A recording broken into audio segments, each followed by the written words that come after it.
Boys and girls, ladies and gents, welcome to another episode of Clutch Conversations. It's your boy Mike. Thank y'all for coming out and kicking it with us this beautiful Thursday. Happy Cinco de Mayo for all y'all who celebrate Cinco de Mayo. Don't get too wasted. Drive safe, get a DD or get an Uber. Be safe because we want y'all to come back. But do your thing, though. Have a good time. Have a good time tonight. Tonight, we're getting a chance to kick it with one of the homies, Kent Beers from Kraft Brew Morphology. We were joking backstage because it's kind of a tongue twister, so I wanted to make sure I said it slowly and enunciated. So that's my homie, Kent Beers from Kraft Brew Morphology. Before we get into the show, I just want to give my weekly reminder. Be sure to support USR. They're out there fighting for our rights and fighting for our livelihoods in terms of all this reptile keeping and breeding and just the whole industry in general. So please, if you're involved with this reptile industry or hobby in any shape, form, or fashion, please go out there and support USR. The cheapest annual membership is like $40 per year. That's not a huge lift. That's for the bronze membership. I think silver goes up to $250, and then gold goes up to $1,000 on an annual basis. Feel free to give even more than that if you are able, but definitely go out there and support USR. The links for all of it is in the description, as well as the homie Kent's links. But without further ado, I want to get into the show. So I'm gonna bring Kent Beers from Kraft Brew to the stage. What's up, bro? Not much. Thanks for having me on, Mike. I knew you were gonna get tongue-tied at some point there. Yeah, I knew it was gonna happen. I was trying to go too fast. But I like the name. So tell us about the name and how you came up with the name. So my name's Kent Beers. So obviously there's the beers part. So I'm like, okay, how do I make that into like a brand? So I was like, okay, well, craft beer. Okay, I can make that using my initials, KB. So there's the craft brew, and I'm like, oh, okay, what the heck goes with that? And I didn't want to do like Kent Beers, exotics or whatever, like something like that, like everybody else does, or even make this into initials, KBM exotics, which I may do later if I branch out into more things. But I was at my buddy's house and like, you know what, if I get into this and start a social media account for all my reptiles and start breeding, it's gonna be Kraft Brew Morphology. And I don't know why I thought of it, but it just stuck and I ran with it. So was that the first thing that came to mind, or did you have some other ones before that? I was trying to think of something that nobody else had. Like something that if you Google it, I'm the first thing that pops up, and today that is true. Which is kind of cool. You can see all my social media if you just Google it. That's dope. So it worked out pretty well. Nobody's really, said, hey, your name's too similar to ours. I mean, there's Morphology, which is kind of close, but not the same. And then there's brew balls, but the only thing we got into a back and forth was our logo because there's beer involved. Gotcha. So y'all had some discussions about that? Oh, we had the same vendor do our logo. Gotcha. So there were some similarities in the initial one that he posted for feedback, and then I got a DM from I forget which one of them it was. I think it's Jake and Ashley. I forget which one messaged me, but it's like, hey, what's going on? The logo looks exactly like ours. I'm like, what? Oh, come on, really? But after some back and forth between the two of us, we're like, okay, I want to keep this. Their last name is like Brewster, so we wanted to keep that the last name sort of involved in the logo. So we sort of how do I make it different enough where it's not the same? So. Right. I went with so their type is on the outside, and the snake's doing something similar, and it's a beer mug where I have the little different glass. So gotcha. Okay, that's what's up. Yeah, it's always interesting to hear how people come up with a name for the company and kind of come up with their logos and stuff. And it's always interesting to hear whether or not they went with their first one or they kind of went through like several different iterations. I know for us, we went through a couple different iterations. I can't even remember all the ideas that we had at first, and then we ended up going with THC Exotics, and THC stood for the Herp Collectors. And then we got a logo and stuff made for that. And then we decided to change it again. And so we just kind of trimmed it down to Herp Collectors. But yeah, it's always interesting to hear how people come up with their logos and whatnot. But I like how you got the snake heads and the H and the C in your logo. It's really cool. I appreciate it. I wish I could take the credit for it, but it wasn't my idea. Yeah, it's like FedEx with the arrow, or Amazon with the smile from A to Z. Yeah. I love the smile. Those cool little logo tricks that. Or how Wendy's kind of low key say "mom." Like, I don't know if you noticed that. What's up, Wiz? Thanks for coming out, brother. What's up, Wiz and Derek? D, what's up, bro? Cool. So, give us a little bit of history on your company. How long you been doing this? So I've been keeping for 20 some years, but only really seriously since around the time the pandemic started is when I ramped up. So I had a little like 3-toe sea serpents rack that I had one male and 2 females. I'm like, okay, this is fun to keep. And then, because after I was out of it for, almost a decade, between college and, moving around. So this is the first time I've actually been in one place for, 5 years or so. Okay. So it's like, you know what? I got the room, I got the time, I'm not doing anything. So in the beginning of the pandemic, some of the stimulus money, I'm like, you know what? I can ramp up. And I did. Gotcha. So you've been keeping ball pythons for 20 years, or just reptiles in general? Reptiles in general. But ball python seems to be what has been the longest kept animal. But before I was keeping them in terrariums. I had one female for like. Thanks, Kaiju. I had one female for. I had her when I was in grad school, and then a little bit. She actually came here with me, but she passed the first season we tried to breed her. I think she was a lot older than we thought she was, but she was definitely big enough. Yeah, I mean that was the plan. I had her, and we were going to put her to a banana mocha, and that's what we were going to start off with. And I had what I thought was a female bearded dragon, turned out to be a male that we missexed when it was smaller.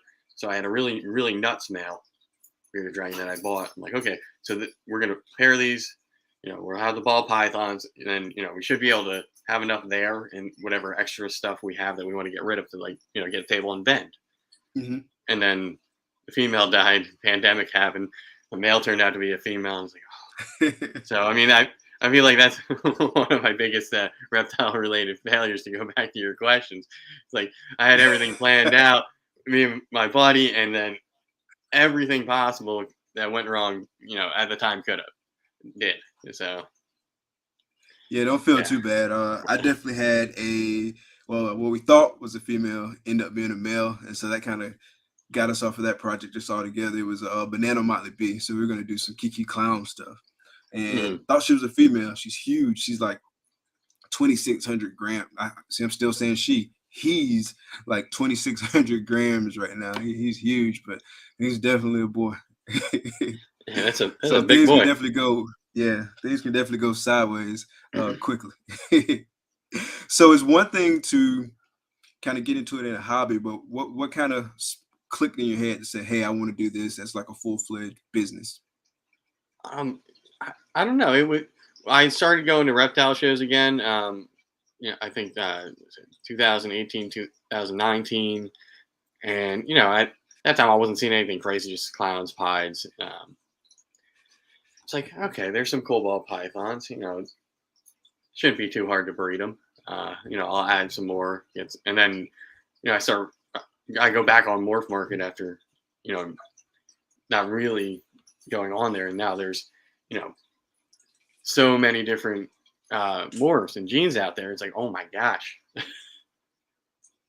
Like, okay, now I gotta, it's not just, 5 or 6 anymore. There's hundreds. Yeah. And they all do different things together. So it's like, okay, now I got to start watching this YouTube thing.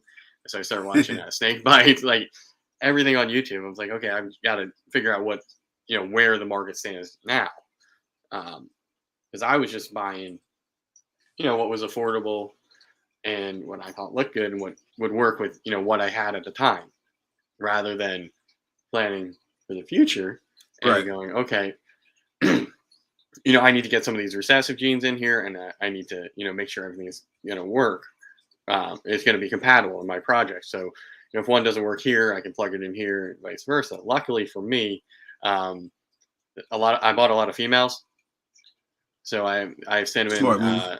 black pastel, super pastel, and a couple of blue-eyed Lucy Jean stuff, and then so those were really like the first ones that I got. And luckily, when I started getting to the recessive side, and I got that ultramel pinstripe, that also works with a lot of the darker genes that I have. So I don't need to just breed the crap out of one male, like the super pastel leopard butter, and hope that he goes through the whole collection. So now there's more options. Gotcha. And yeah, it's. Dylan said that you're going nuts. Is it an inside joke? Or I don't know. Though my face does look a little red. One, I am wearing a red shirt, and it is 70-something, 72 or 3 degrees in here, and I don't have any fans running, so it is quite warm. What else we got? So are ball pythons the only reptiles you're keeping right now? No. I have 2 female bearded dragons, and a really large male that I may breed. I know I don't have the room to deal with that many babies, and I'd have to build a separate incubator, just because of the temperature difference. I also have leopard geckos, which are right now they're just pets. There's a male and a female. They're both het for raptor, so I could hit that, but I don't have the space to separate them to try to pair them up. So they're just something to look at. And I have a few other pets: a blue-tongued skink, crested gecko, clownfish, cichlid in a big tank, my pain in the butt boa that still bites me no matter what I try to do, crested gecko, and a pair of Russian tortoises. I think that's it, aside from stuff that I feed. Okay. So do you have a BI, or you have one of the locality boas? It's a BCI, or it's a Central American dwarf, is what it was sold to me as. I don't know if that means anything. It was just a $150 boa. That looked pretty cool. I got you. Yeah, I'm not gonna ask you to pull it out because you said it might bite you. So I don't want you to get bit on the show. Unless you want to get bit on the show. I've thought about it, but it's not. It's a fear bite. So once he's out, he's just. How long have you had him? Long enough that he should be better, but handling seems to not tame him down. It's really odd. I could have him out, and I'll wear long sleeve stuff that works, so it's not going to bother me, and I can just have him out and let him do his thing and calm down. But with short sleeves right now, it's I stick my hand in there, he's going to strike me. So. Tag City. Yeah. Yeah, I could if I could get him on the hook and bring him out, he'd try to eat me, hit the camera, launch himself off the hook and get out. Yeah, he's not fun. It's definitely a project. Gotcha. Yeah. So it sounds like you understand that you have to earn the trust of the reptiles, but kind of as a segue into the next question, what are some things that you think people misunderstand about reptiles? They're not all. Usually when they're nasty and mean, it's not the case. They're just being defensive. I mean, imagine if something, hundreds of times the size of you is, reaching down on you. You're going to be like, whoa. So it's, they're as scared of you as you are of them, especially in the wild. Most of the time they're striking at you, like, go away. Or, a rattlesnake will rattle his tail. So it's just, hey, leave me alone. If you keep on creeping up on me, I'm going to bite you, but not because I'm going after you. I'm trying to get you away. Yeah. And people seem to forget that sort of thing. It's like you walked into their house. Right. So it's not just animals that we keep. Exactly. Animals that we keep, and I've had ball pythons. The second I take them out, they come home. I go to gently remove them, to place them in quarantine tubs. And they're striking at me. It's like, okay, well, yeah, you were just on a plane and, in a warehouse and on a truck for 2 days, and you left what was comfortable, and now you're here, and it's like, oh hi. Um, so yeah, I mean, it just takes time. Show me somebody who's never been bit by an animal they own. Probably some of the venomous keepers, but that's a whole different animal. Yeah, that's a whole different ballgame. It's a different. You're not going in with your hands. You're going in with tools that are exactly. specialized, and you should have trained under somebody that knows what they're doing. Right. Because getting bit by venomous could be the end of your life, or you can lose a limb. Lots of complications. Yeah, I've been bitten by every species we keep. So I've been bitten by a ball python, like maybe once or twice. I've been bitten by one of my carpet pythons.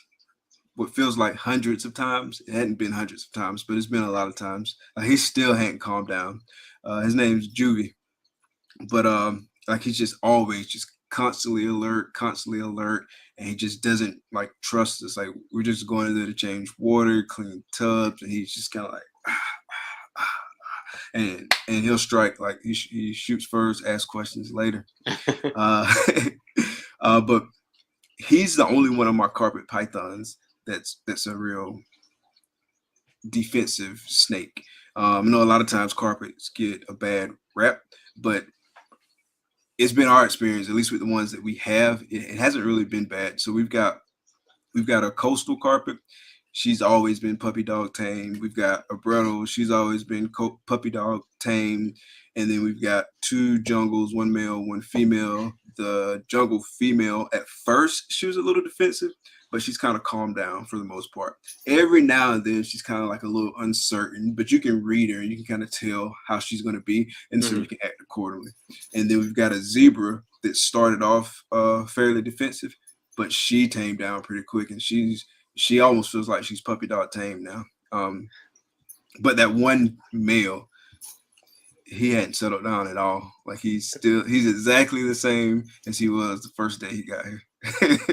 I feel like everybody's got one that just whatever they can tame down the whole collection, get them to be handled, except for feeding time. Obviously, there's points where you might get bit, but yeah, like the boa for me every time. Ball pythons usually it's my fault because I touched the rodent or went to just feeding it with my hands instead of the tongs or something, and I go to open the tub and it thinks I'm food. Usually then it's just that one initial pop out, and most of the time I avoid it. Gotcha. All right.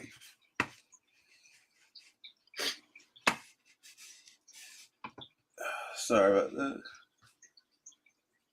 So, what's one word that kind of describes Kraft Brew?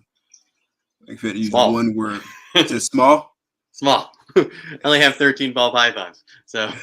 Oh, you just got 13? Yeah. For some reason, I thought you had way more. No, you just can't see that the other side. There's a wall. There's a wall right here. Okay. Yeah. So these are, and well, some of these are empty. The ones that are off screen. At least on the bigger rack, I still have to run heat tape through them, and they're for some of the females I have growing up in the smaller rack. Gotcha. Once they get to size, is your goal to eventually like start expanding over time, or you want to keep it relatively small?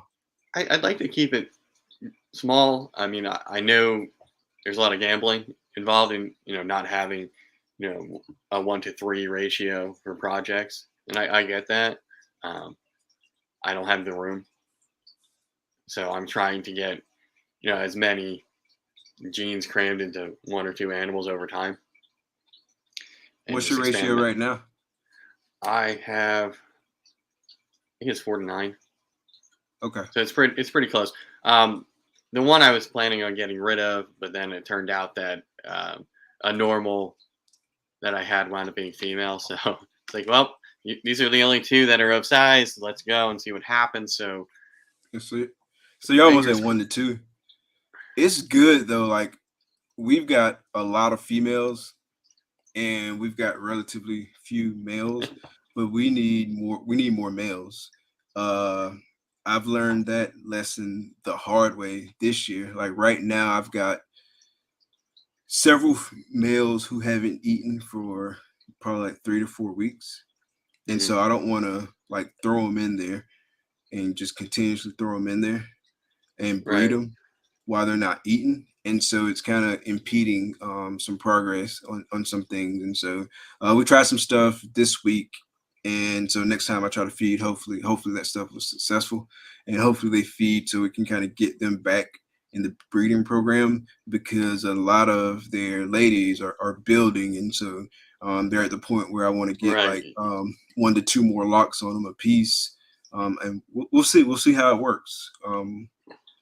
But yeah, definitely one of the goals for us is to add a few more males, and so we're gonna be doing like some in and outs. So the net number probably won't grow that much in terms of the ones we work out of the program, and then some of the new ones we acquire through purchasing. But we got to do some moving around, some adjustments. Yeah. I mean, for me, I plan on getting rid of a lot unless I hit, nuts, double heads or something where it's like, okay, I have to work this project this way. Um, because I plan to, put the like cinnamon or not cinnamon to the ultramel pinstripe. So that way, I can get that possibly with pinstripe, but it'll be head ultramel, and then if it's a female, eventually I'll grow it out to replace the current one. Um, and sort of work it that way. So replacing something with either a visual recessive or a het, and then working it back in and Gotcha. switching up the projects. Like, Nice. what's up, brother? Thank you for coming out. Morbid, thank you for coming out. Phil, what's good, brother? Hey, Thanks for Phil. coming out. Yeah, so someone said something about space. Yeah, so Phil Yeah. said he needs more space too. And then Big D said we all need more space. Yeah, that's definitely a limiting factor. Sometimes I feel like I need more space in the day too, like more hours in the Right. day. And so that's one of the things that's kind of been, I'm not gonna say slowing us down, but we've just been kind of like intentionally think through. It's kind of like what does next look like? Because as we start producing more clutches, there's a whole different side that we haven't dealt with as much, right? So far we've only produced one clutch, right? And so selling your animals from one clutch is one thing, but then selling your animals from From 10 well, clutches and 15 clutches and beyond, that's an entirely different dynamic. And so one of the things we want to do is kind of gradually like work our way into that space, and then like I said, just kind of put intentional thought into how we do it. That way we can make sure we've got like a good work life balance. And then speaking of balance, how are you balancing your day job, craft brew, and everything else that you have to deal with on a weekly basis? What's your weekly routine look like? weekly routine, Monday through Friday, it's wake up, deal with the rats. You make sure they have water. That's one of the main issues. Since I'm still using water bottles, I don't have a drip system going, so they're pretty much constantly running out. So I make sure that they have water and food. Then I'll check the snakes to make sure they have water. Nothing drastic happened overnight. Make sure everything's got water. Then I'll get ready for work, deal with the dog, um, and then come home. Try to get a little bit of break from everything. But sometimes there's feed. You got to feed something every day, especially with lizards. They're eating either vegetables or bugs. And, once a week I'm feeding the snakes and spot cleaning. So I have Husbandry Pro, which is sort of helping me keep a Oh schedule where yeah, it's like, hey, this one didn't eat the last time. Feed it today, shout sort out of to thing. Husbandry Pro. Yeah, I mean, it helps. It gives me the notification. Like I like seeing like the data like that. Mhm. So it tells me, oh, this snake is really, oh, this snake gained a lot of weight. Oh, well, you just fed him. So that's probably why there's a spike. He'll do his business and then be you know back down. I got you, brother. I will make you blue. Elevated Moors, thanks for coming out.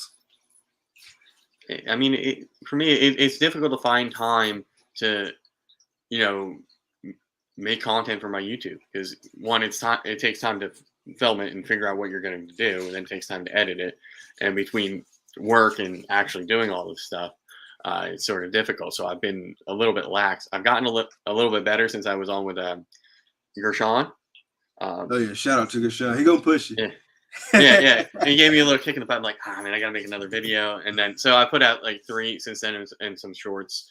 But I'm definitely trying to work on that. But with a smaller collection, it's sort of hard to, I could run through everything in a month's worth of videos, and then you're like, oh well, why am I coming back to your channel? I've seen everything you have. So it's sort of how do I stretch everything out content wise? Do you have an ideal cadence in terms of posting YouTube content that you want to stick to? Probably once a week, but then I would have to do longer videos. My videos right now are about 3 minutes, so it's sort of, it's not going to take that much out of your day to watch it. Sort of short, to the point, next video type of thing. I see a lot of videos where the intro is like 1.5 minutes long, and it's like fast forward type of thing.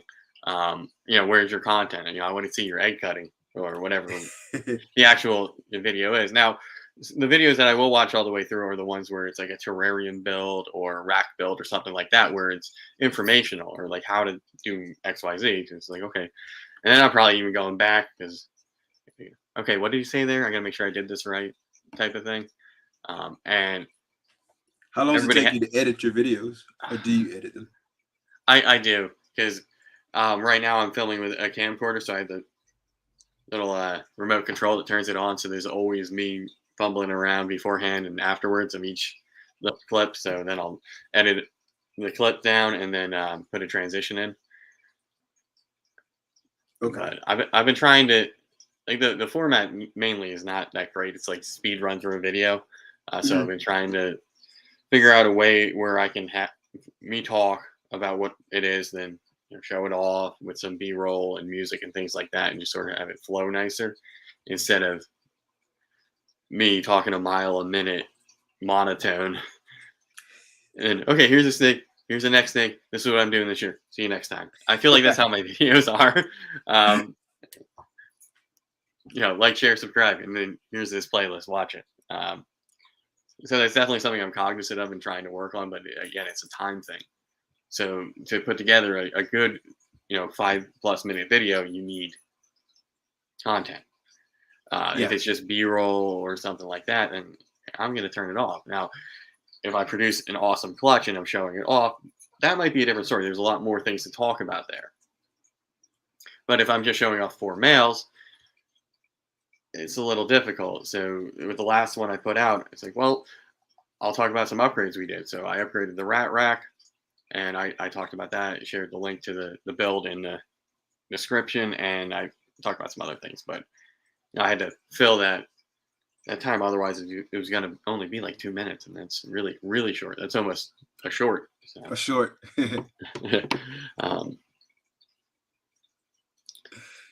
Yeah, we haven't made any like non-live stream videos. We probably should, but I don't know.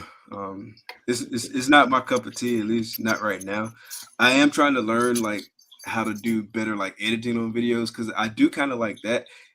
Like for example, like with all of the live streams we do, we find like a scene or a clip from the live stream, and so I like putting that piece together and like adding the music. But it's a fairly light lift in terms of like editing, and so it's not like really getting in like the nitty gritty of editing and stuff like that. I just struggle like with creativity and being able to put together a video. Like I feel like I'll probably just ramble on and on and on. Like, yeah, here's my snake. We're putting this snake together. See the snake. Right. Right. But but it is a good thing to, because I use Instagram, take pictures of the animal, show them off. But it's another thing to actually see me talk about them and then show them off type of thing. So it's like if I'm selling him, oh yeah, here's all the content where that snake was. There's his parents, that sort of thing. So I mean, I want to show off what I do here, but at the same time, I want to make interesting content that's not just here's what I do here. Right. I think it would be cool if I was able to get a GoPro that was like on Wi-Fi, and I could have that camera feed into the live, and then strap it to my head and do feedings and cleanings and that stuff. So, like, hey, this is how much work goes into these tasks here. Gotcha. Because deep clean day, that's a whole weekend. Oh yeah. I do not look forward to that because I'm replacing sand, I'm replacing cocoa, everything's getting cleaned except for the fish tanks are a little bit easier because I just got to drain water and fill it back up with some chemicals and try to scrape the algae off. But some of these, it still takes time though. Yeah, but I can I have a Python, so it hooks up to my sink, so I can just make the siphon and go do other stuff while that's happening. So that is sort of nice. But yeah, and to fully clean all the enclosures is a nightmare. What's up, Pat? Right now, we've switched to a full substrate change every time the snake sheds. So that way, every 4 to 6 weeks on average, we're doing a full substrate change. We've got them on cocoa right now, and so we got Grow It. I don't know if you ever heard of Grow It. It's kind of like Reptile Chip, but it's not. It's Grow It, but similar consistency and whatnot. But Grow It isn't marketed to reptile keepers. It's marketed to like the gardening industry. Yeah, I was trying to find the same thing, but not branded towards reptiles. Except for maybe like the cypress mulch, because I'm a little iffy on that. Because, wherever you get it, it's sitting outside of Home Depot or Lowe's or wherever, so you don't know what you're bringing in, and if you dry it out, it sort of defeats the whole point of having cypress. Right. So because you want the humidity up, if you're gonna dry it out, then even after you re-wet it, it's still not exactly the same, in my opinion. But yeah, the Grow It does pretty well, and then we also got cocoa blocks. And like I said, we change it out every time they shed. And so that, because what we were doing before, which it quickly got old and quickly got to the point where it wasn't sustainable, is like we would pick a day. Okay, so this is the day that we're changing out every single tub, full substrate change and all of that. But as you get more, it's hard to do that, like, and do them all at the same time because that takes forever. And so like, got to come up with something better. And so that's where we landed. So every time they shed, full substrate change. We spot clean throughout the week. On a weekly basis, we do like a deep cleaning, but not necessarily a full substrate change. So even when we're doing like the deep cleaning, we're scrubbing, we may be throwing a little bit of extra substrate in here and there where needed. Right. Stuff like that. We're changing out waters all through the week. And so it works. It's definitely work to keep up with it though. And you just got to stay on top of it. Yeah, Pat, what's up, brother? Contemplating getting the same tubs. Uh-huh. That way, I thought about doing it for the rats too. That way, I can set up the nice new ones, swap out, and then if I can't get to the deep clean, they'll just go sit somewhere until I have the time to do it, which will be before the next deep clean. But that's expensive and takes up room. So absolutely, maybe not expensive, but it takes up space, and I'm gonna find I don't have the storage for that sort of thing. And especially with a dog, I don't want her getting into that stuff because for some reason she, if I'm cleaning the road and she's in that bedding and like that's gross. So now I got to close the door and she, it's like, get out. No, folks, I don't remember if I pulled you up to say what's up, but just in case I didn't, we'll pull you up again. So what's up, brother? Don't want to miss the homie. Gershon, what's up, brother? Thanks for coming out. Thank you for coming out. You must have heard us talking about him. Oh, yeah. Somebody say YouTube? Yeah, we wouldn't be here tonight if it wasn't for Gershon and just continuously pushing. Yeah, I really appreciate that because I wanted to do it. I said I was going to do it. but I wasn't moving. I wasn't moving at all. And Grishon gave me several reminders, so appreciate it. I said the other day he pushed me through the door because he says a lot of times y'all doing the work, I just open the door, but now you had to push me through the door, bro, and I appreciate it. Sometimes that's what you need. So being somewhat new to the breeding side of things yourself, what's some advice that you have for new breeders just getting into the industry? Patience. I mean, as far as if you're actually breeding, patience. You're not going to lock up right away, you know, um, and learn to read your animals, because what I thought may have been a pre-lay shed might not be, because she would be due any day now, and another week or two, then I'm thinking, okay, something else happened, because I don't Mm-hmm. have an ultrasound. It looked like she was ready to go, so I started pairing, and through the process, everything looked good. Okay, she went off of food, you know, for took her quite a bit of time to actually shed. Took her a week or two. I'm like, okay, that has to be it. And that was the beginning of May or April, and now we're here, a month later, so it's getting close. It could be that she doesn't have that many eggs, or she reabsorbed, and that's, that happens. Yeah, patience is huge. As far as being new and getting in, choose projects that you like, but also genes that are complementary, and don't break the bank, to get one nuts double recessive if you're just going to have to sell it because, you try to get it, too much too fast, or too expensive, too many nice things too quickly. And then you have, okay, you can, get out of it pretty easily if you have, things that are popular, but if you spend all of your money and then you have a vet bill coming up, or you lose your job or something like that, then you're like, you have to get rid of your whole collection, or sell things off. So just say smaller than you could be, and don't go. I mean, if you can afford to go, dive off the deep end and buy double recessives, then by all means do that. But if you just, I guess middle class type of income, don't dive in too deep too quickly. Yeah, you I've can seen a build bunch that of double people head army. yeah, and then Work sell your some way of up. those off and reinvest it in your visual. And especially if you're keeping the females for a while, you can sell off. You sell off for a male visual.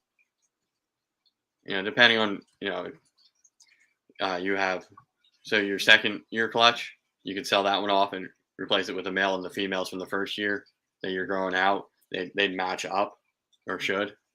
So I mean, that's one option, because then if you have a visual that you sold a bunch of snakes to get, it was money out, or money in and money back out, rather than money out from the onset. And that was one of the things I was trying not to do. One is, okay, I don't want to buy too many snakes, because even with 14 and the other animals, or 13, it's it's become quite a bit of work on top of having a social life and actual work. So time management becomes key. You might have to tell your friends, no more spontaneous planning. It's like, you have to tell me in advance so I can do something else earlier in the week. Exactly. So Derek asked me a question. Yeah, you got a question. She's kind of on the side, but she's not like really, really on the side, where you see some of the other ones that are almost like going upside down. So she's not quite there, which leads me to think either she's maybe got a few eggs, and she's not completely full, or she's going to slug out, or she's reabsorbed. But we're still not at the, there's still time for her to lay. So I'm not as concerned. Today, and ask me in a week, I'll be a little more, because that'd be around that 40-day mark where it's like, she's should have laid by now, but we'll see. Did you say how many clutches you were expecting this year? If this one goes, it'll be definitely one. But I am pairing a super pastel leopard butter to a butter, they've locked up twice in 2 different pairings. She was up in the front the other day, and I was like, you know what, I'll just throw. And so they might have paired while I was at work, or the next day, but I didn't. It looked like they wanted nothing to do with each other. She just probably wanted to get off the heat, or yeah. So that was one of the first times where I didn't see the pairing. With all the other ones where I put the snakes together, I did confirm a visual lock. So hopefully she is growing, so that's nice. She's up about 200 grams. She's gone off food, which is a little odd. That's right now. But then for some reason, most of the females are off of food, and I don't know why. So really? when I feed again, we're gonna go with straight up live, even a little bit smaller, just to see if it's one of those they got hooked on the Rodent Pro frozen, and they like that rat over my rats. But the hatchlings and some of the males, they seem to be, fine. Cause Sean got some advice he just threw out there. Said just by females the first year. Then when they are a season away from breeding, pick up 2 power males. Yeah, that's great advice. Great advice. My advice is to start small, like where you can afford to get in. Don't go above and beyond where you should be.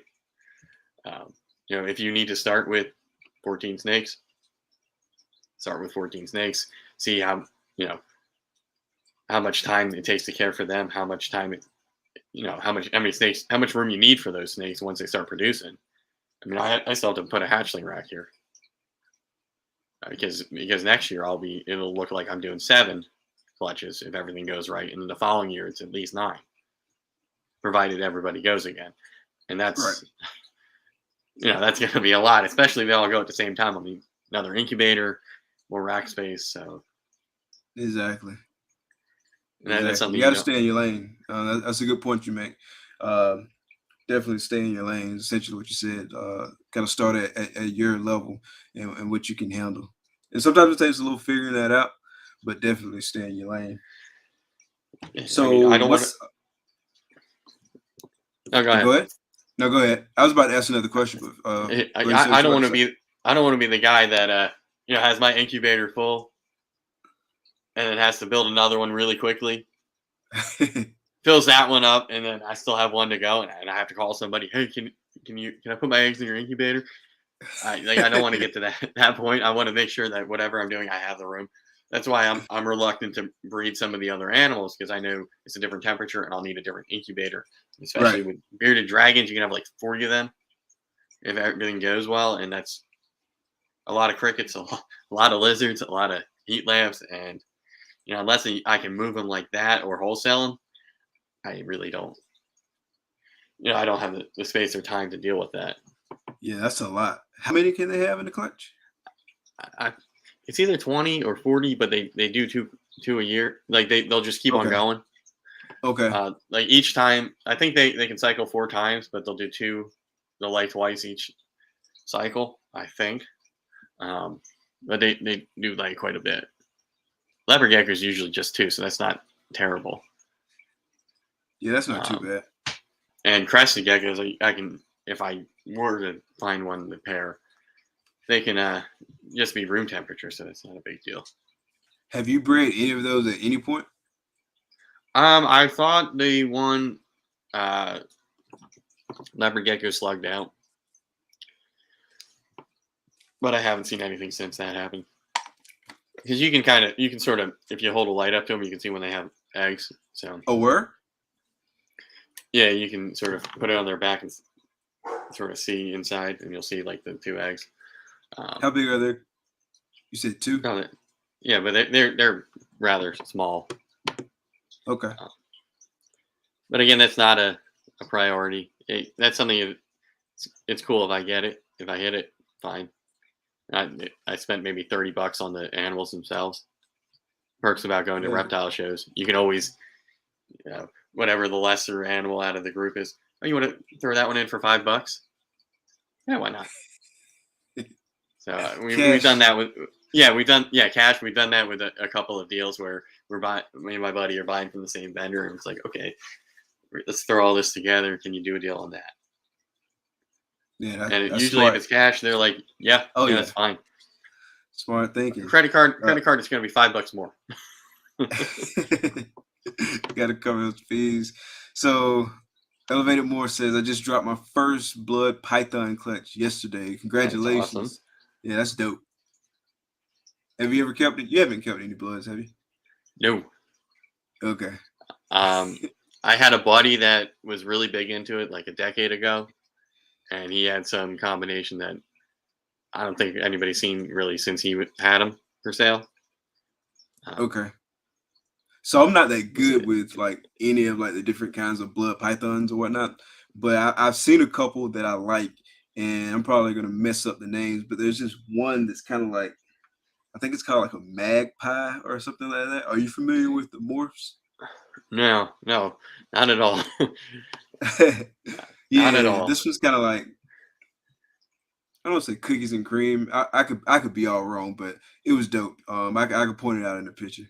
And then I think there's one that I saw that kind of had like a ankh on his head almost, and I thought that was pretty dope. But yeah, I don't know a whole lot about blood pythons, but I've seen some pretty cool looking ones. I've seen ones that are real nasty, and then I've seen people handle them like ball pythons. So I mean, I think they'd be cool to have. I don't have a rack tub big enough for how big they get, and I'm not. I mean, I guess I could keep one in where I had the monitor. I think that's a 6 foot by 1 foot by 4, or not by 2 feet by 2 feet. I have a bearded dragon in there that's like his palace. And the animal's like that big, and the tank is humongous for him, so he's loving it. Okay, so elevated to yeah, super gold now. Yeah, I'm a blood python subject matter expert now. No, I'm kidding. Yeah, I appreciate the assist, Elevated. So, what have you liked most about this hobby so far?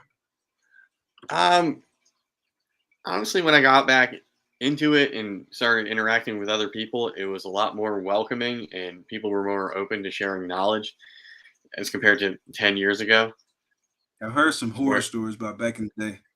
Yeah, where you would get, oh, this is a double head, blah blah blah, and it's a female, but it's actually a normal male, and you spent all that money on it, or or they weren't going to tell you what was actually in it.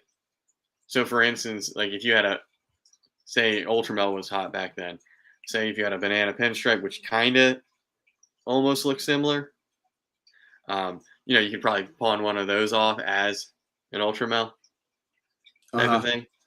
So that they'd be selling similar. You're not ripping you off because you didn't know any better type of thing.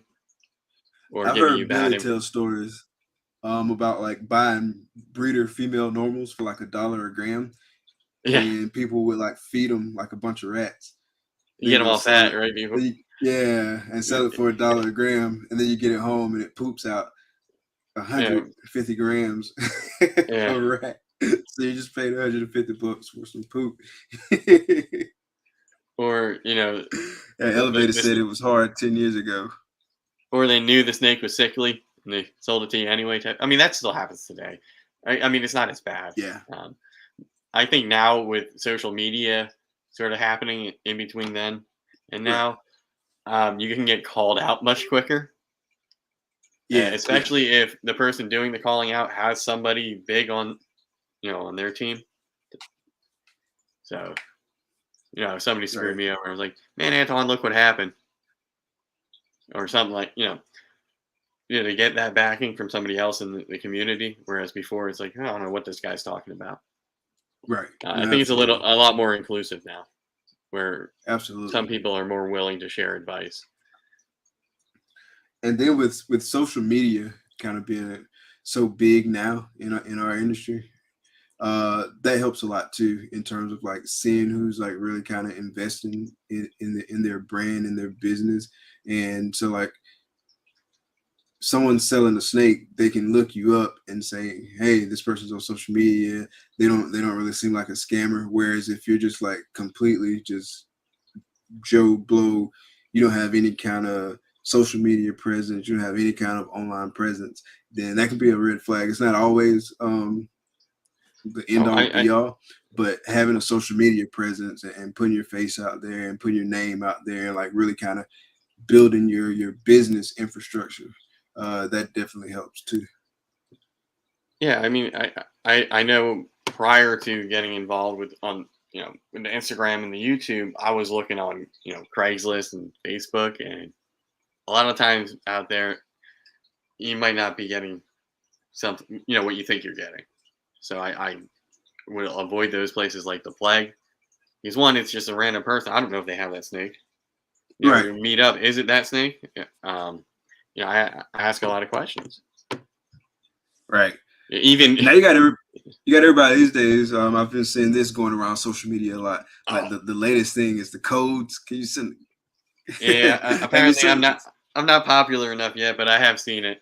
Yeah, I haven't got it either. I'm glad I haven't got it, but I feel a little left out. Like I want to tell somebody they're a scammer. I mean, the worst I get is people on Facebook randomly DMing my page, like is whatever for sale. I'm like, no. If it was for sale, I would have said check it out on my Morph Market, or DM me. I would have made a post about it. I'm not just gonna. What's up, brother? Thanks for coming out. Yeah, absolutely. Like, you want that ultra male? It's probably $200 more than I paid for it. That way I can get a better one. But yeah, it's like, so speaking of selling your animals, what's going to be your holdback strategy? Like, are you going to be hoarding a bunch, or are you going to kind of like be really selective what you hold back, or a little bit of both. It really depends on what the genders are when it comes out, and what I can confirm the genes to be visually. Mm-hmm. So in let's say 2 years, I have a chance to hit Orange Dream Clown Hypos. So if I hit that in the male, I'm keeping that. And females, yeah, I feel like I would have to keep at least one. It depends. If I can reinvest clowns. Yeah, a chance. Both parents were double hets. One had the Orange Dream, so they didn't get the double visual, but both the hypo and clown showed up in the offspring. So I have one of the double hets. You just need to know what you're buying. Absolutely. And don't get duped on some genes that might not be there. Or honestly, I'm going to be asking everybody, with some of these ones where it's not obvious, hey, do you see butter here? Do you see something else before I even post it as something? Like, I feel like I want consensus before I'm like, oh yeah, this is that. When it's like somebody goes to buy it and goes, no, it's not. Speaking of knowing what you're buying, what are your thoughts on like the genetic testing that they are developing, and they got some of it going? What are your thoughts on that, and what kind of effect do you think it'll have on the industry? Well, it definitely takes away some of the gambling on the possible heads. But for me, I like it because it'll, if I sent a bunch of sheds in, so if my normal possible het pied comes back as 100% het for pied, that's amazing. If it doesn't, well, she's still a female, so that's fine. But if the male champagne pastel comes back as 100% het for lavender, that's incredible for me, because then I'll have possible double het offspring. Now, will I send the sheds for those out? Maybe. But I think it'll definitely help us identify some of these genes, because a lot of times you have something like banana or coral glow where they just popped up in different breeders. It's the same thing. Right. And whoever was more popular at the time has the cooler name has the better price point. So I think in that aspect it will help. Because why would I buy gene X from this. Well, that's actually a gene, but why would I buy this one from this breeder? Because he's popular and it's $200 more. But everything that this guy that nobody's ever heard of produced in gene Y makes everything they all look the same. Why would I spend that money on? Is it just for the name of the breeder because he named the gene when they look identical? I think it works both. It works both ways. But there's sometimes where you don't know what the genes are in an animal. So you could have something where it could be possible yellow belly, and maybe having that yellow belly helps. If everybody's getting this freeway stuff. Yellow belly is one that I see a lot of posses out you there. might like yellow belly and any of the blushing genes, sort of where it fades up. It's like, well, it might be there. It was in the parents. It was in the parent, yeah. And so if you're not pairing like a super or something on the same allele where it has to be in the offspring, it could be yellow belly or gravel. That's fine. Yeah. It's one or the other. But if it's just on one side, it might be there. I think that being able to test would be nice because if you're wanting to sell that snake, that adds a little bit more. That's a little bit more value, right? A little bit than more just a possible. Impossible yellow belly. Was that $20 or so?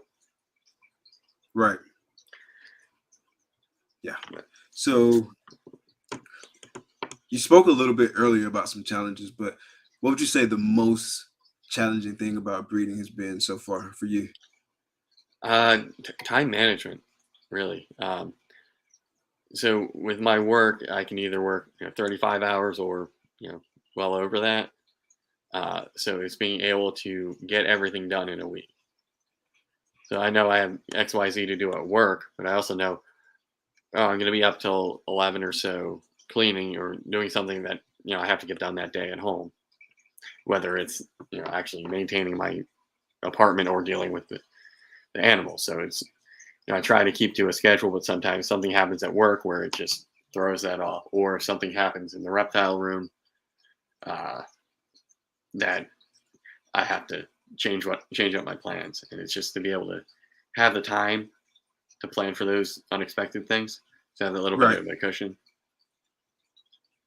If I come home, I was gonna say, if I come home and have to chase a rat, like a rat I had to chew out or something, that's definitely gonna throw off the rest of my day. I might just burn the place down if that happens.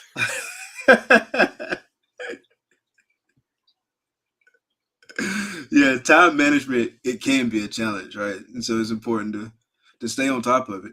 But there's some things that it's harder to control, work being one of those things sometimes. And so time management is definitely very important. And like you said earlier, you don't always have the flexibility to just drop everything and go. You kind of got to plan it out, right? And so you got to do some things earlier, you got to do some things later. And so, yeah, it's definitely something you got to plan for it, right? Yeah, I mean, if I know I'm going to be, if I know I'm going to be gone on a Sunday, I'll bump up the feeding to a Saturday, since one day for the larger animals isn't that big of a deal. And if I miss Sunday on some of the other stuff, it's not that big of a deal.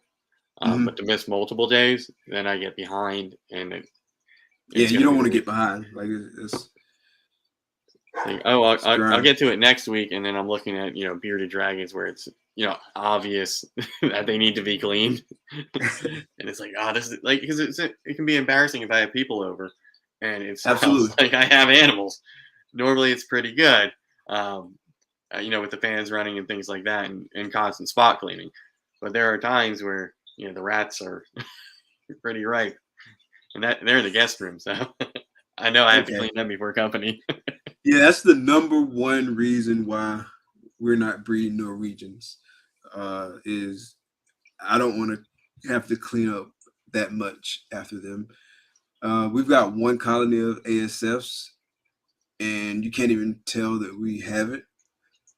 And we're cleaning them regularly. But I've heard like Norwegians are a lot of work, and I just don't want to commit to that. I would love the freedom and the flexibility.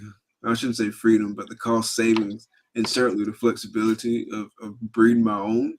And maybe if like one day we like we get a facility or we just do something different. But right now, with the current infrastructure that we have, it's just out of the card. It's not in the cards for us. Yeah, the only downside for me is my boa is not big enough to eat the breeders that when I cycle them out.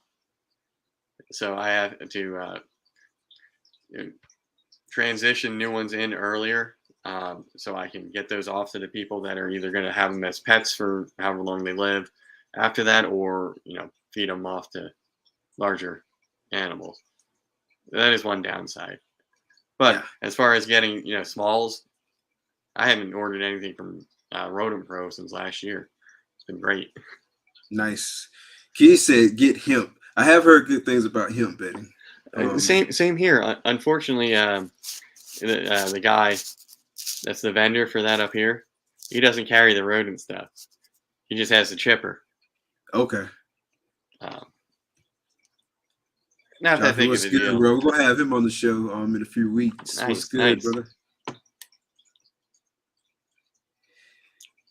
If you're not subscribed to Keys, please go out there and use all YouTube accounts, because when they get to 800 subscribers, which I'm not sure if they're there yet, but they're gonna do a giveaway then. But the big giveaway is gonna be when they get to 1,000 subscribers. They're giving away several snakes. Keys giving away a female, so that's epic. It's unheard of. That's unheard of. That's some groundbreaking stuff, because he's only sold one female, and now he's giving a female away. So that's huge. He's giving away a female.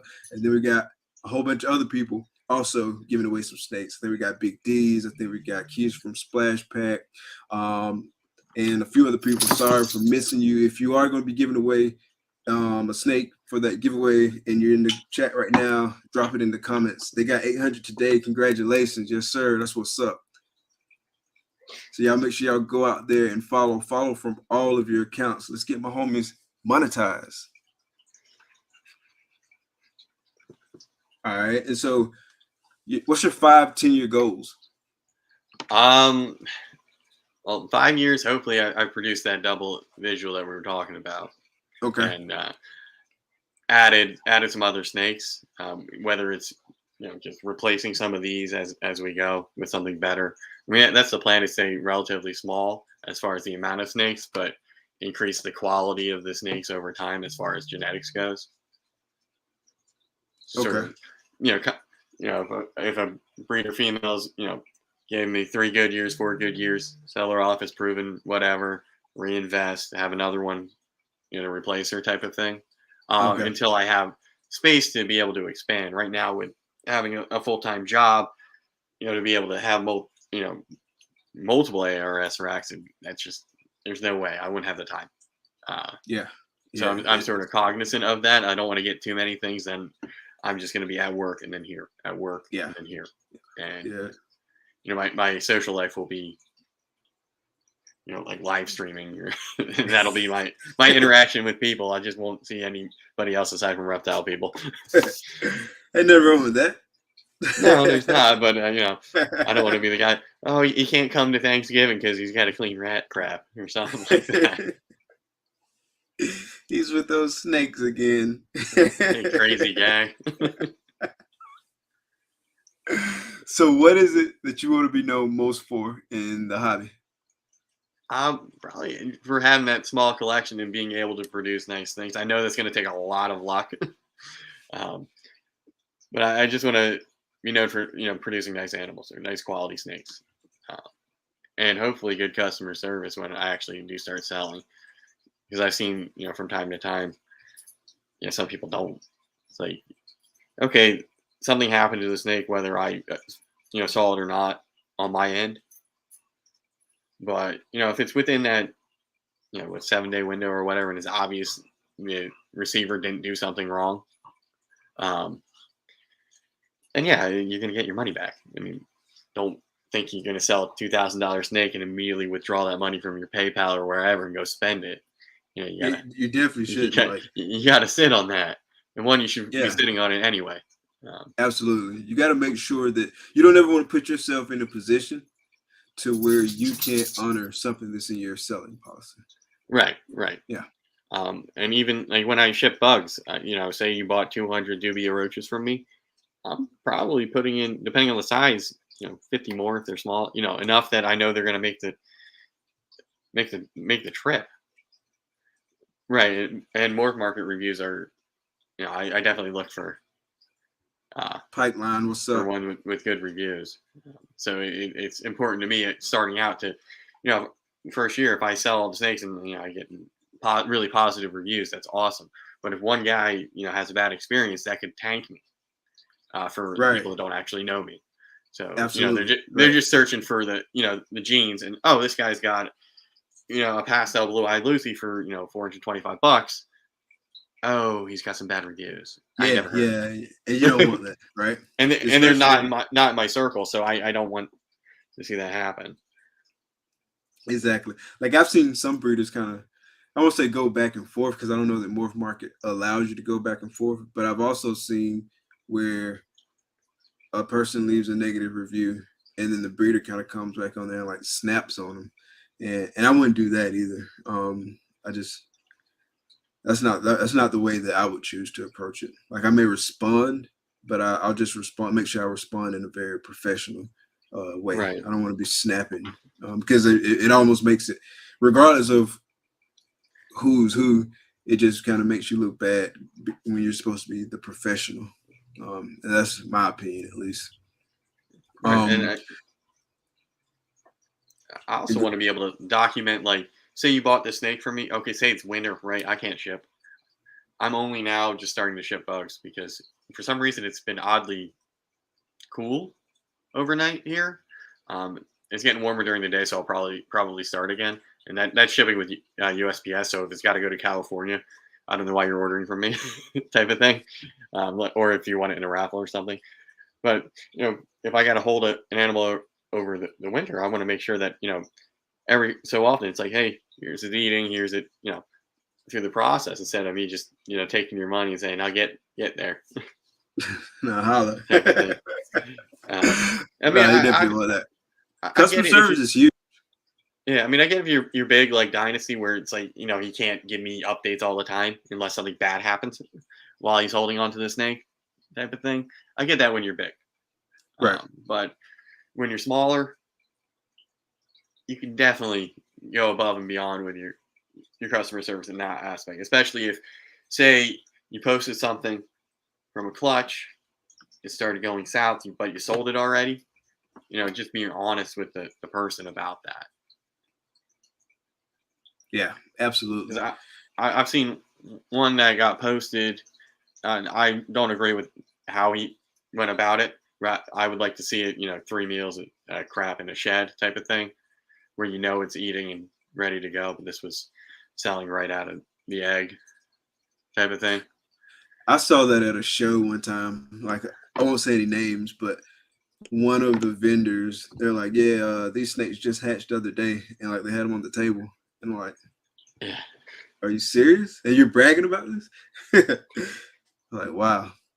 Speaking of shows, I mean, are you planning on going to any of the shows? You like Daytona, Tinley?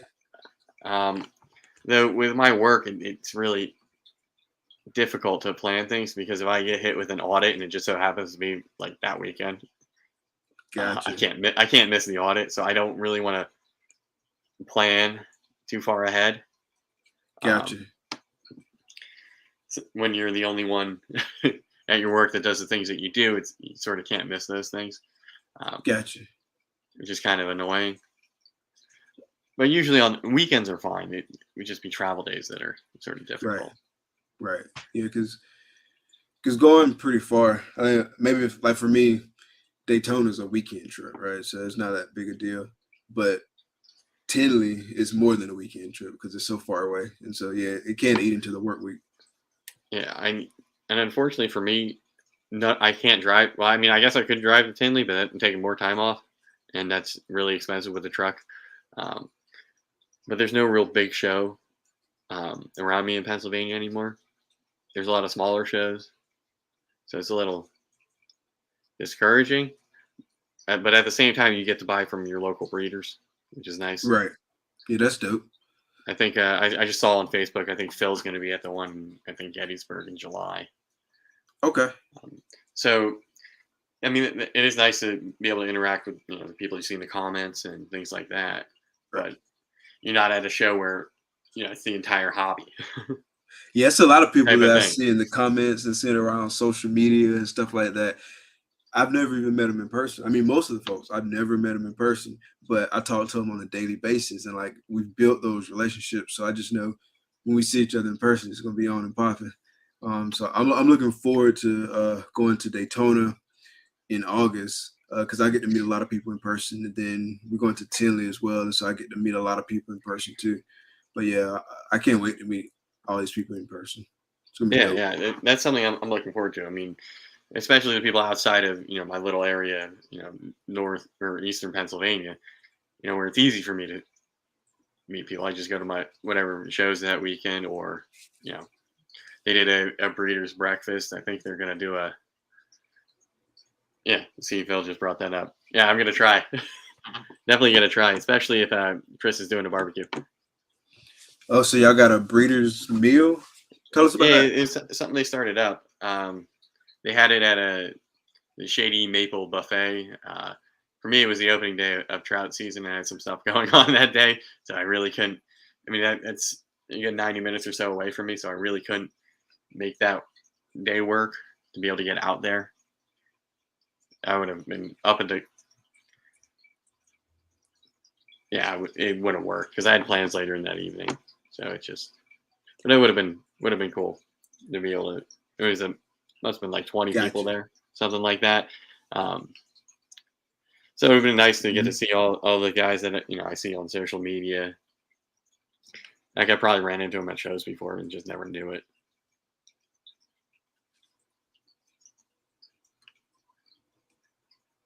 So Daytona is going to be epic. Yes, it is. Hopefully they hit me up and give us our beachfront room. I don't want to just be Ooh. looking at the city. I want to look at the beach. Phil says he understands for fishing. So you're a big fisher? Yeah, I mean, I try to get out as much as I can, but it's not as much as I'd like to because I can either you know take the dog out and go try to catch something for like an hour and then come back and make dinner and deal with the reptiles. It's just not enough time in a day. So I usually Gotcha. will do stuff like that on the weekend where I'm able to, I have a much more free schedule where I can push stuff off to Sunday or do stuff on Saturday and go out Sunday. All right. Gotcha. Well, Phil said there's another one in October at the Smorgasbord. They have obscene amounts of food there. Nice. All right. So, in your opinion, what's one of the most important personality traits that you got to have to be successful in this industry? Patience. Not everything's going to happen overnight. Even if you go in with a lot of money, you just have to wait for things to happen, and you're going to have setbacks, and you just can't get frustrated with that. Not everything's going to be perfect as you envisioned it when you had the idea. You're going to have a awesome pairing, and that thing might slug out and ruin your season. That Yeah. type of thing, and just be patient with the ups and downs, and just try to not get discouraged by that. I mean, the issues I've had haven't been that bad, really. 2 to 3 animals that didn't work out. That's not awful. I still have a bunch.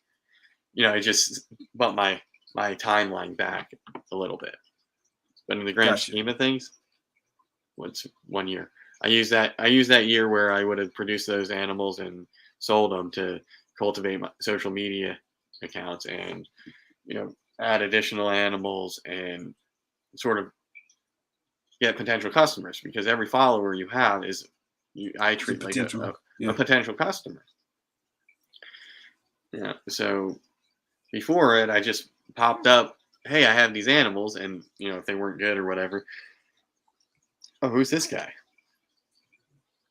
Yeah, it was sort of really odd. I think I got a lot of followers on Instagram because I had a Cayman, and that would be one of the things I get on people's lives and show off the stinking Cayman. Cool. I think that helped. Like having something really cool animal wise, I think definitely helped me.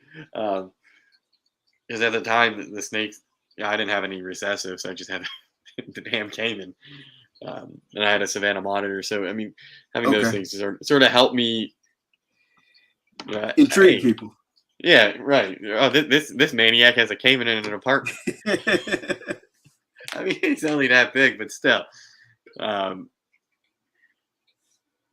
yeah, it's hard to believe that it's been just over a year since I actually launched the social media. And back then I had an awful logo I made for free. I was like, okay, I got to start, you know, maybe Yeah, you that's got to one of the start first, somewhere, bro. it's one of the first things that I invested in was actually rebranding. So I started and then rebranded like a month or two later with a better And you got to logo. start somewhere. And sometimes you Yeah. learn just by doing it and kind of going through it and seeing what works, seeing what doesn't work, adjust it a little bit, and keep it moving.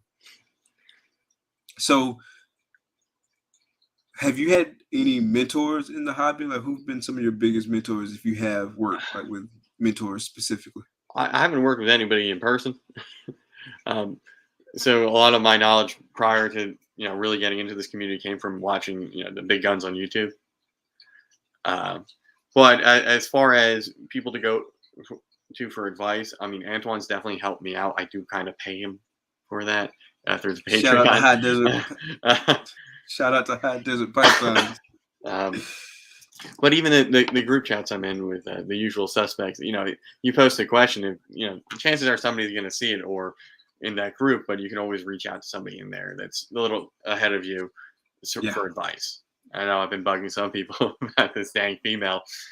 Like, what's going on? When's she gonna lay? Am I doing this right? Type of thing. But yeah, I mean, a lot of the guys have been really, really helpful, even if it's a dumb question. No such thing as dumb questions, bro. So before we get out of here, I got a few random questions for you. If you could live anywhere in the world, and I mean anywhere, where would that be and why? Okay, so I'm not taking the reptiles with me. I'm gonna live in my paradise. Probably like Tahiti or someplace nice and tropical where it's like the beach all year round. Okay. And I don't normally like go to the beach, but I feel like if I could live anywhere and that's money's not an issue type of thing, someplace like that, someplace tropical, because then there's cool animals in the wild. I can befriend a cool turkey or something like that. I mean, that'd be like one of those resort vacation things, but be able to be away from the vacation part, but still be safe type of thing. Okay. So get your paradise on. I hear you. Yeah. One little awaits. All right, so another one. So if you could have dinner with 3 people, dead or alive, who would those 3 people be and why? Steve Irwin. I feel like most of the people say that one, but just the knowledge and plus he's charismatic. I think that would be awesome. He'd be really fun to eat dinner with. Now, are the other 2 people at the dinner with me? Yeah. Oh. Who we got? Who?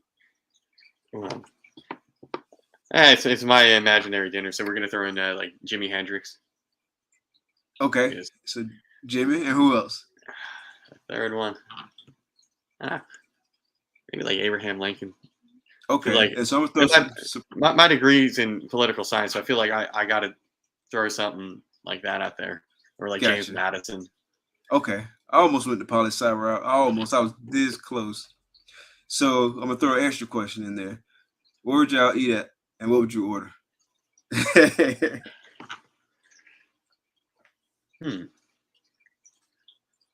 Well, we're gonna go to the Bayou because that's local, and I like that restaurant. And I would get the catfish po' boy or the oyster po' boy, whatever they got, something like that. Thank you for coming out, Phil. Have a good night. Esteban, what's up, brother? All right, so next question. So if you won $10 million tomorrow, how would you use it? I would say y'all will never see me again. But honestly, I'd probably invest quite a bit of it. I'd buy property either I'm investing it in for my future or the stock market, something like that. Invest in Smart, some man. property and land, and put in infrastructure. I wouldn't go out and buy all sorts of crazy reptiles and genetics right away. I'd want that infrastructure to be there, Right. and okay, here's the plan. Invest 10K this year or whatever that I'm comfortable with. Because if I got $10 million, I probably don't have to work again, and I can do this full time. Yeah. If you invest it the right way and be smart with your money, you'll never have to clock in on nobody's job ever again. Yeah, so it would definitely be, it's just me right now. So I'd probably get land with a pole barn and put all the reptile stuff in the pole barn. Heck, even put me in the pole barn. Build a little like condo in there. All right, brother. One more question. So, what's a question that you wished I would have asked you, and how would you have answered that question? I was thinking about this one earlier, and I'm sort of a joke. What's my favorite morph? All right, and that's what I wish you would have asked, and I would have done what I always do. Ultramale everything. Ultramale everything. I think everybody's seen that snake so many times, it's not funny. That's what's up. That's what's up. So I really appreciate you coming out tonight, bro. It's been good chatting with you, getting to know you a little bit better, giving everyone else opportunity to know you a little bit better. Before you get out here, though, tell everybody where they can find you online and any other thing you want to promote out there. All right. Yeah. Thanks for having me, Mike. You can find me on Instagram, Facebook, YouTube, all under Kraft Brew Morphology. Essentially, if you Google it, it's what pops up. On Twitter, I'm Kraft Brew Morphs because they wouldn't let me put the whole name in there. And also on my Instagram, there should be in the link tree all of my other social media handles as well as my storefront here if you want a cool shirt. Word. And I did put your link tree in the description of this video. So anybody that's not following Kent, I don't know why you're not following Kent, but make sure you go out there and follow him everywhere that he is on all platforms. Kent, again, thank you so much for coming out. It's been a blast talking with you. Thank you, everyone in the chat. Y'all always keep it live. Y'all always put good questions out there. Y'all always just keep it fun. So I really appreciate the support. Really appreciate the love. Thank y'all for coming out. Be blessed. Good night. Peace.